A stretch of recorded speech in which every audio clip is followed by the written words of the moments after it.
Every great thing has a cheap copy. This saying is especially true of video games, and every year their numbers only seem to grow. Because of their clone status and sheer quantity, it's easy to think clone games are nothing more than inferior recreations of your favorite franchise. However, sometimes the unbelievable can happen. The clone might actually outdo the original. I'm Jess from WhatCulture, and here are 10 clone video games that are better than the original. Number 10. Paladins Champions of the Realm, Overwatch.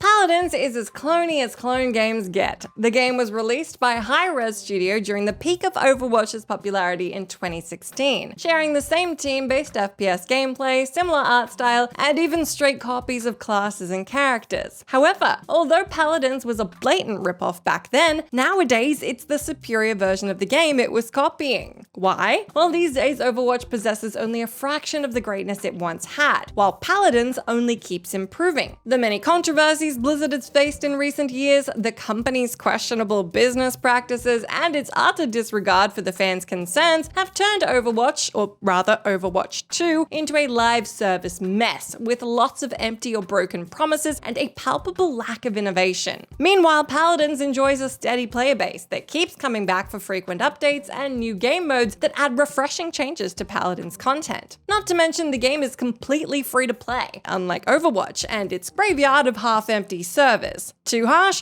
Well, it's hard not to harp on Overwatch when it got outmatched by its own knockoff. Number 9. Forza, Gran Turismo.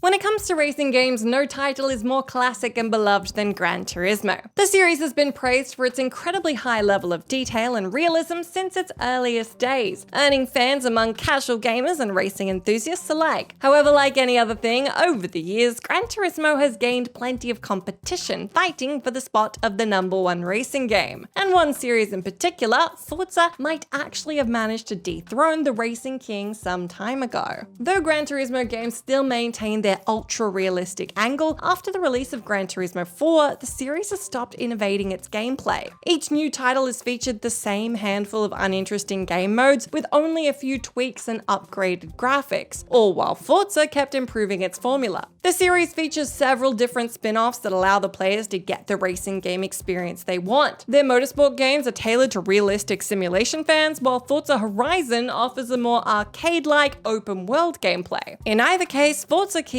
innovating, finding new ways to get what Gran Turismo doesn't: variety. Because no matter what race you're in, the most important rule is to just keep going. Number 8. Bloodstained Ritual of the Night, Castlevania.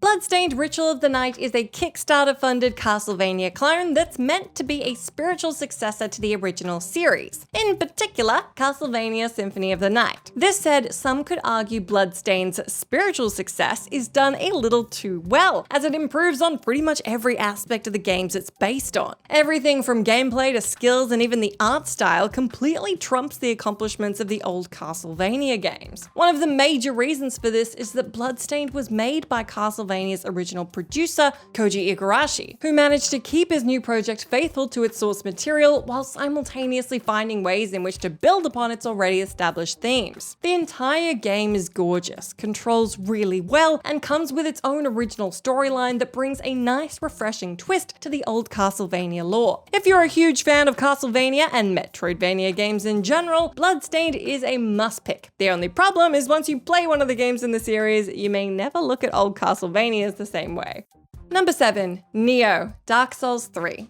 The success of the Dark Souls series has led to the creation of numerous Souls-like clones that try to replicate the game's formula with varied results. Out of all these clones, the most successful has to be Nioh. Not because it managed to outdo the popularity of From Software Souls-likes, but because it proved unique enough to gain the approval of even the most die-hard Dark Souls fans. Nioh, a Souls-like set in a fantasy version of feudal Japan, managed to set itself apart from the giants of the genre thanks to its increased difficulty level and complexity. The game isn't easy to get into right away, but that's exactly why veterans of Dark Souls would recommend it to you. The game is basically the next step for those still craving a challenge after making it through the From Software titles, because some people are simply gluttons for punishment. Even after the release of Sekiro, Nioh's spike in difficulty helps it set itself apart from other titles in the genre. Well, that and the noticeable lack of a gritty steampunk setting and dull protagonists. Looking at you, Still Rising and Lies of P.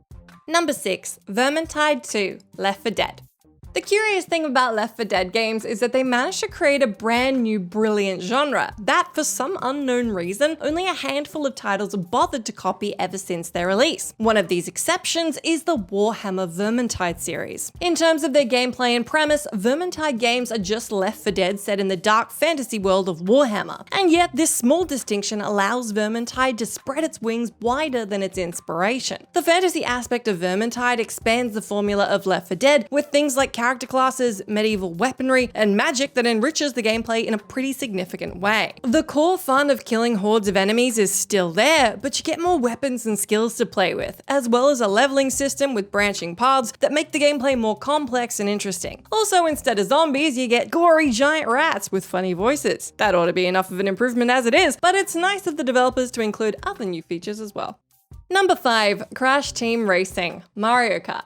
If you were to ask a random person what's the first kart racing game that comes to mind, the answer would almost certainly be Mario Kart. The series has been a staple of the genre, and many similar titles like Diddy Kong Racing or Sonic Team Racing were direct results of the Mario game's overwhelming success. Most of these clones are good in their own right, but there's only one that managed to outdo the kart master, Crash Team Racing. There are many parts of Crash Team Racing that go beyond the typical Mario Kart experience. The game features a fun and engaging story mode, distinct and charming characters, as well as challenging boss fights with special gimmicks, none of which are present in Mario Kart. However, most importantly, Crash beats Mario in the most fundamental aspect of any racing game, the driving experience. Crash Team Racing's controls are easy to learn, but hard to master, making it the perfect experience for both casual and hardcore gamers. The only thing Mario Kart does noticeably better is its online mode, and even then it's mostly because it has a bigger player base. Sorry Mario, you got outkarted. Number 4, Middle-earth: Shadow of Mordor, Assassin's Creed. Back when the first Middle-earth game came out, it was quite popular to compare it to Assassin's Creed. People would refer to it as a Lord of the Rings clone of the Assassin series. But in reality, Middle-earth: Shadow of Mordor and its successor, Shadow of War, are so intricate that the comparison honestly makes Assassin's Creed look bad. While Middle-earth emphasizes stealth and assassination as the core elements of its gameplay, it utilizes these features in a far more dynamic way than any mission in a typical Assassin's Creed game. Instead of pre-designed levels, the game uses its unique Nemesis system, which generates orcs with special personality traits and fighting styles that require you to think and adjust your strategy each time you come across a new rival. Not to mention, assassination is only a small fragment of the system. In addition, who you assassinate and how you do it affects the in-tribe relations of the enemy orcs, how your own agents advance through their ranks, and finally, how the ongoing war with Sauron will fare in the long run. This level of political intrigue is something you just can't get in Assassin's Creed. That and banter-loving orcs. Number 3, Clone Hero, Guitar Hero. Though the history of instrument-based rhythm games extends beyond Guitar Hero, it's fair to say that it was the release of the game that, to use an appropriate industry term, put the genre on the charts. So what could be better than the original king of rhythm games? How about its clone, literally named Clone Hero? Clone Hero is a nearly identical version of Guitar Hero that was created and developed by Ryan Foster. The game plays exactly like the original, except for the fact that it doesn't come with a built-in catalog of songs. It lets its players publish their own tracks and share them with others. As you can imagine, this feature makes the regular gameplay of Guitar Hero all the more chaotic and all the more fun. From original well-crafted tracks to meme mappings of the entire Shrek movie, Clone Hero has it all. The community of the game will always find new ways to surprise you, which is probably why Clone Hero managed to revive people's interest in the rhythm game genre. Number 2, Fortnite, PlayerUnknown's Battlegrounds. Battle Royale is a game genre so popular that nowadays the name would make people think of Fortnite rather than its original literary name. Speaking of Fortnite, it's safe to say that the Battle Royale format wouldn't have been such a massive success if it weren't for this particular title, which is pretty funny given that the idea wasn't even Fortnite's to begin with. Back in 2017, the Battle Royale genre was only just beginning to spread its wings, with PlayerUnknown's Battlegrounds drawing in thousands of players every day, thanks to its unique premise and high level of replayability. At this time, Fortnite was actually a completely different game, where the player would build forts with their friends and defend them against hordes of AI-controlled enemies. In the wake of Battlegrounds' success, Epic decided to develop Fortnite's very own Battle Royale game mode, thinking it would suit their game perfectly. This decision would change the course of the gaming industry forever, for better or worse, depending on how much you like Fortnite's Battle Royale. Though PlayerUnknown's Battlegrounds is still around, these days it can't even compare to the record-breaking popularity of its clone. Honestly, at this point, it's not even fair to call Fortnite a clone. It's more like a skinwalker stealing your whole identity. Number 1. Call of Duty: Medal of Honor.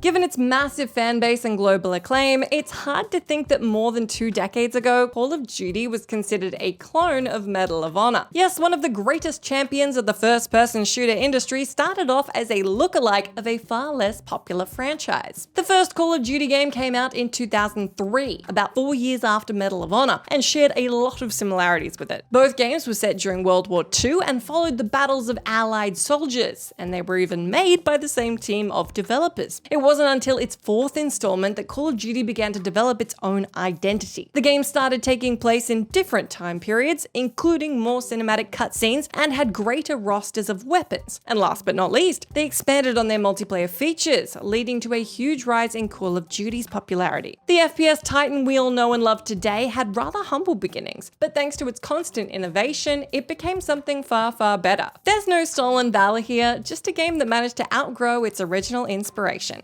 That's the end of our list, but let me know down in that comment box if you can think of any other clone video games you reckon are better than the original. As always, I've been Jess from WhatCulture. Thanks so much for hanging out with me. You can say hello to me on my Twitter account if you like, where I'm at Jess McDonald, or I'm streaming over on Twitch at Tempertress. Make sure you stick with us here for plenty more great gaming lists.